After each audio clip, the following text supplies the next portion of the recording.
absolute chungus. Anyway, so I'm going to be installing that onto the test bench, and this is what I was using before. So yeah, 1 second. Alright, so I had to get another 8-pin for the PCIe to connect, you know, what's it called? The power. I want to use 2 leads going into the actual GPU. Yeah, I am aware that this looks absolutely disgusting. It is a functional test bench, and when I close the door, I can't hear it.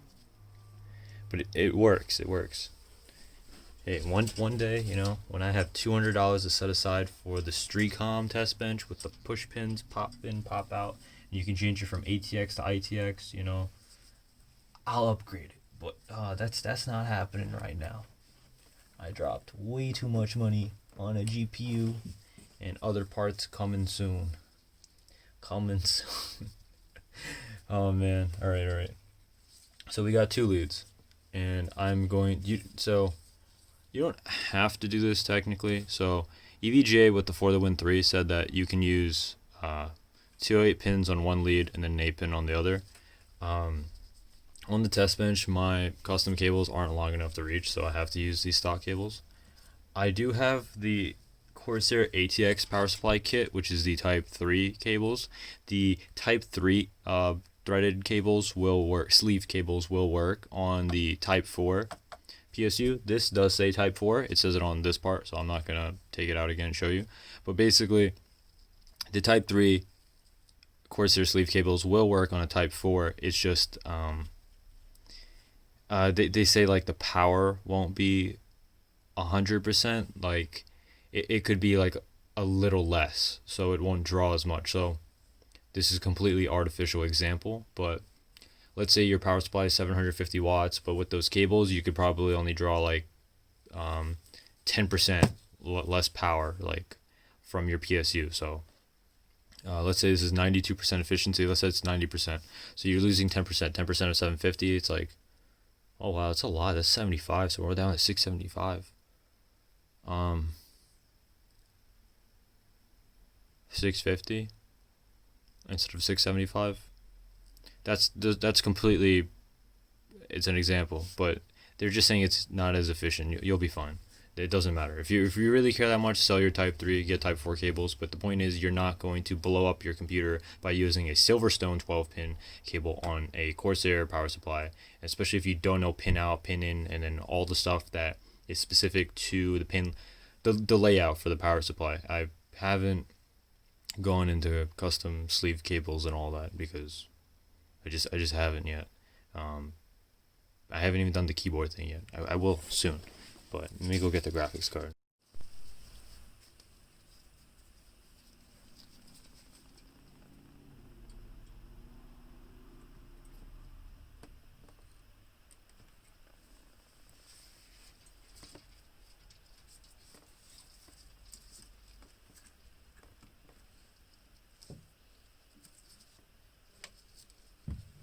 The zip tie is touching the fan on the GPU because it has fans on both ends. So I'm just moving that over. Okay. This is fine. I didn't even take the plastic off this. Right there. Garbage. Shoo. Lucky me. It wrapped around. It's stuck on my finger now. Alright. Yeah. Part of me, it's still stuck or whatever. Alright, let's install this.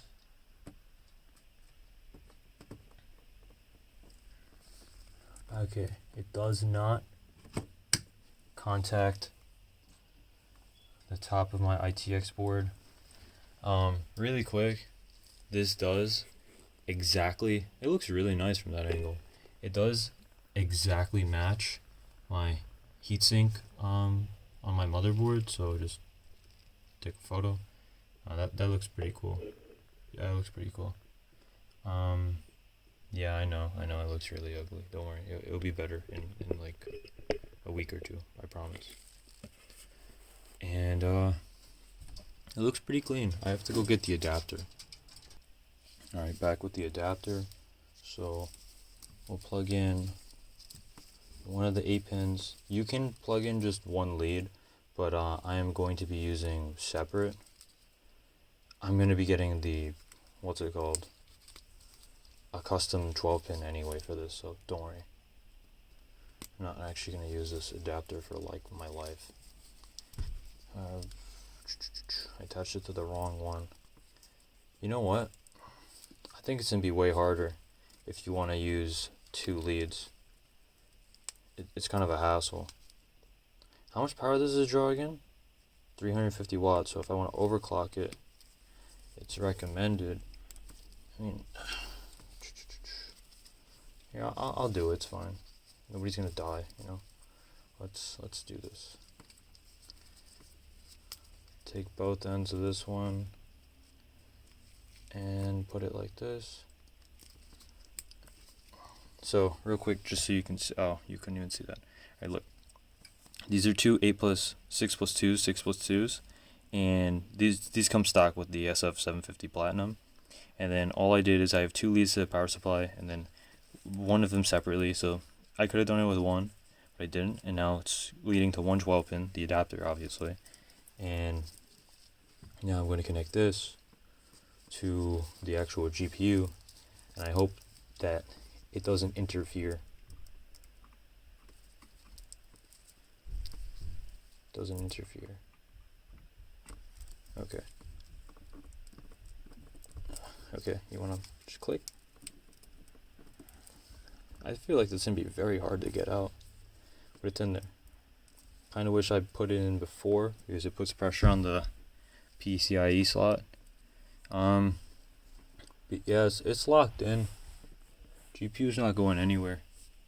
Yeah, that thing is a chungus. Okay. Alright, I'm gonna turn it on now. And then I'll run noise tests, and I'll run a regular noise test, stock noise test, overclock test, performance, undervolted, stock, and overclocked, and then I mean, I guess if there's anything else anybody cares about. But yeah, let's flip the switch and let's turn this on.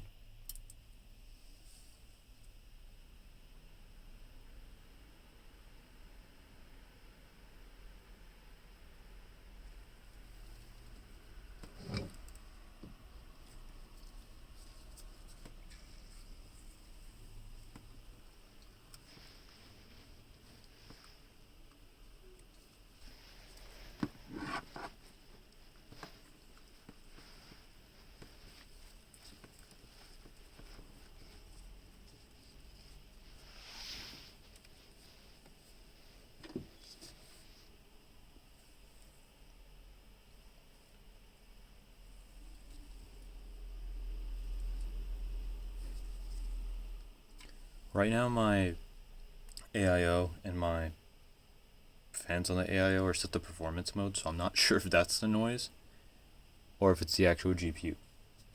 But the lighting, I think this is the closest you're going to get to like an Apple looking design on a GPU. Alright, 1 second. Okay, right now it's set up inside my test bench. I don't know if there's any way to adjust the lighting. Can I raise the exposure like really bright? Because it's dark. Nope. Let me see if I can get a light on.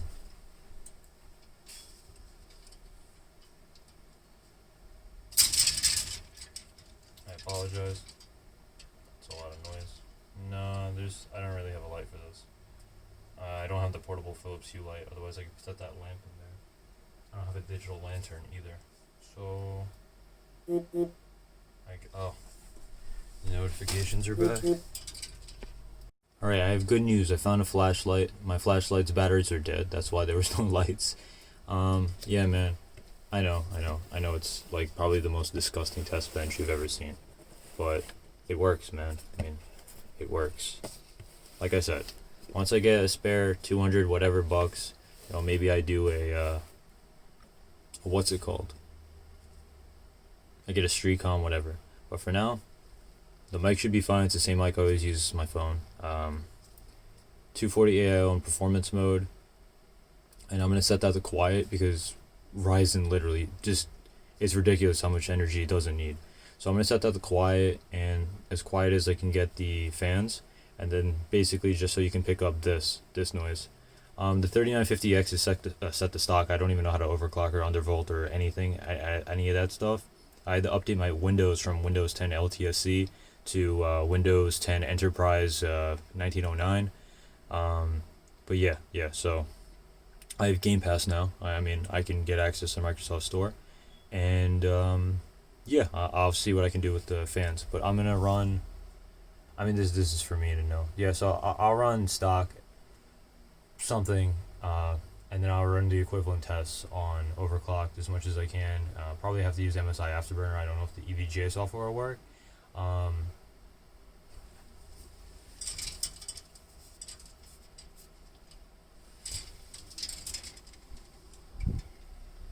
I thought I saw a mark on my card. I got a little scared. Alright, yeah, so, yeah.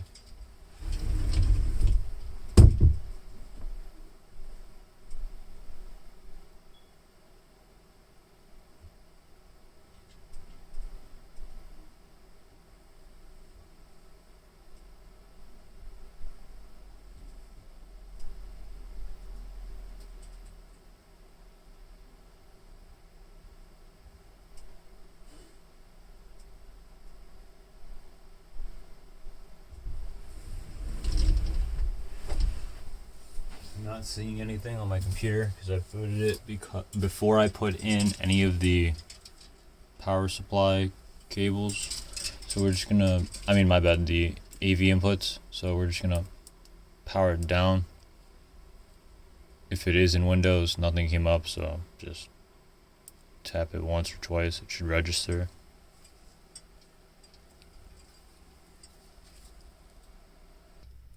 Alright.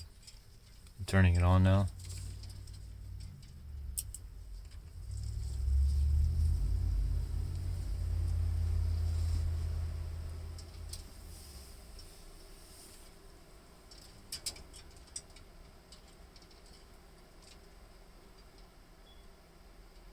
I'm still not seeing anything on any of my screens.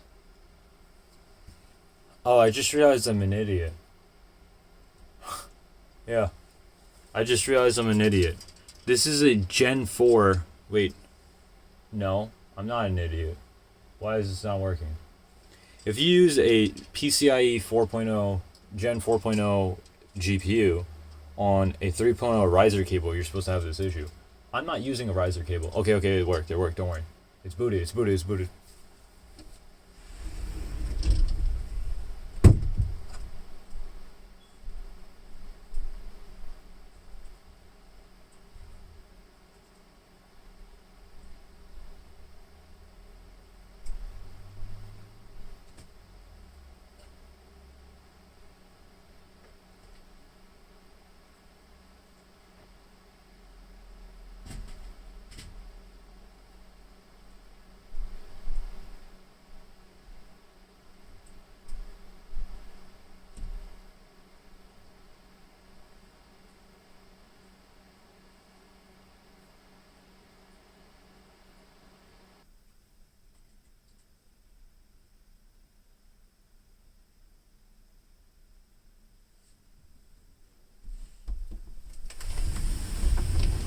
It's making me download drivers and everything.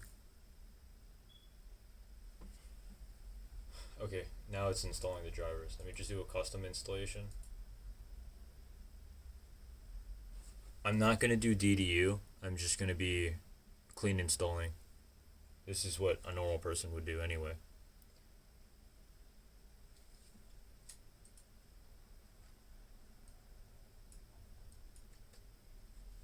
I'm pretty sure with Windows clean install for the GeForce experience, it will pretty much uninstall everything anyway, and then it'll reboot the computer, and then from there it's gonna actually install the drivers, which is pretty good.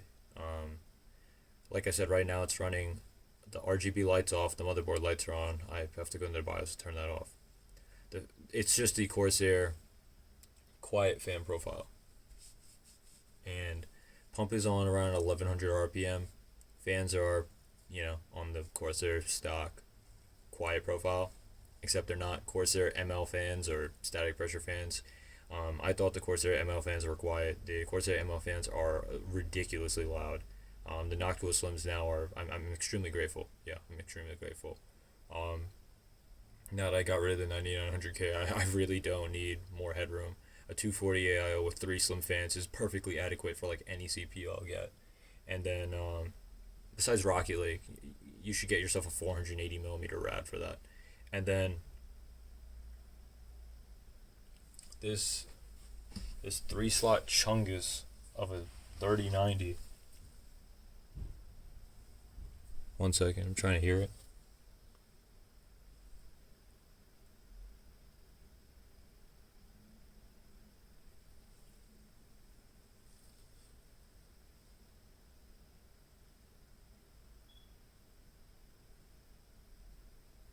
Honestly, I can't tell if it's the pump coil whine, pump noise, or the GPU. So just one second.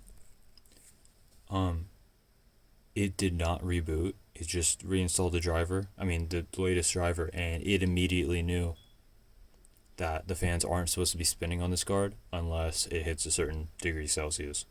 Um, I can identify the difference between the pump whine and the coil whine on the card. There is a bit of coil whine, but it's very faint. My EVG 2080, the first one I got, it was a black, and it literally, it like we knew, like, if more FPS was coming. Like if you saw a lot of frames and it was a hard to run something, I could hear it, and I could hear it's like chugging. Not even see it with my eyes. Like I could hear it. It's like it's struggling. This, it's. I have the pump on quiet, and you have to really put your ear up to it to hear that whine. The whine on this is like a quarter to half that. Now I'm gonna see what it is on load, but right now with it fan stopped, I love the heatsink. That's all I'm gonna say. Yeah, as of right now, I do know about the only 10%, 14% difference in games, and then the 30% in productive workload, and could be 22% in VR. We don't know yet. Based off that OpenVR benchmark, that's what it saw. It was about 22. If we see DLSS improvements go into VR, and then we see improvements with the HP Reverb G2 Omnicept or whatever, and foveated rendering, because it will only render where your eyes look, dude. I mean, there's some real potential here. I'm gonna set this up. I'll be back. I loaded up Samurai Jack. I'm just gonna keep testing some stuff, alright? I'll leave it running.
Alright, I'm gonna now change it to overclocking this. Same thing, stock fan curve. All I have done is raise the power limit to 114, I believe, and I haven't raised the clocks. So it is audible. With Ryzen, the CPU is like basically inaudible. Like this is definitely the loudest part, but the performance I get in 4K is like actually kind of ridiculous. Like it's actually kind of like it's stupid. Like it's actually a lot. So yeah, we'll see how I can get to the clock without overclocking in stock. Raise the power limits. That's all I did. By the way, the temperatures in MSI Afterburner, doing this weird setup right now, 66 degrees Celsius. Stock fan curve too.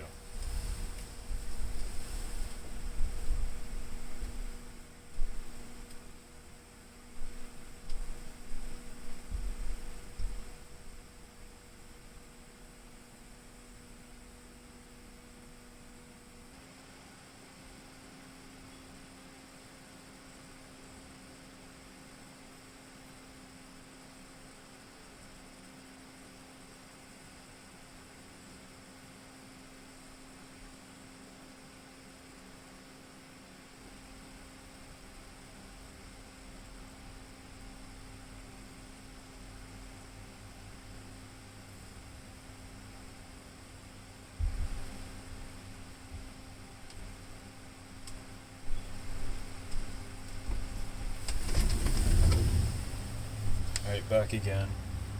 This is been running with just the increased power limit.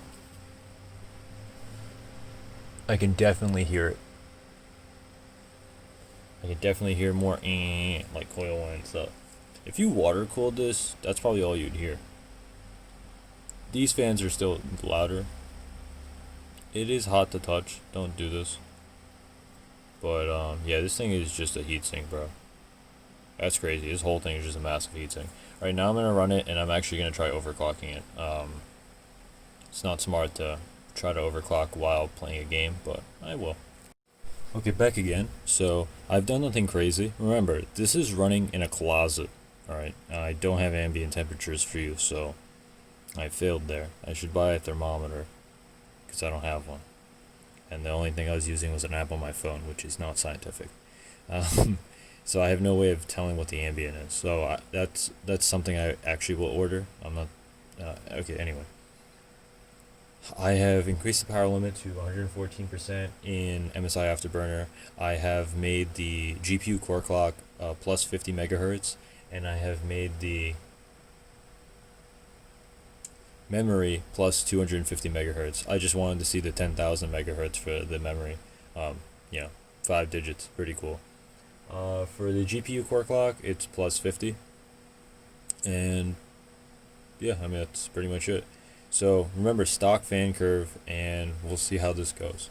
Remember, this is with the closet door closed. Like, so even if this is an ITX case, like, I'm not hearing it. Anyway, let's close this up.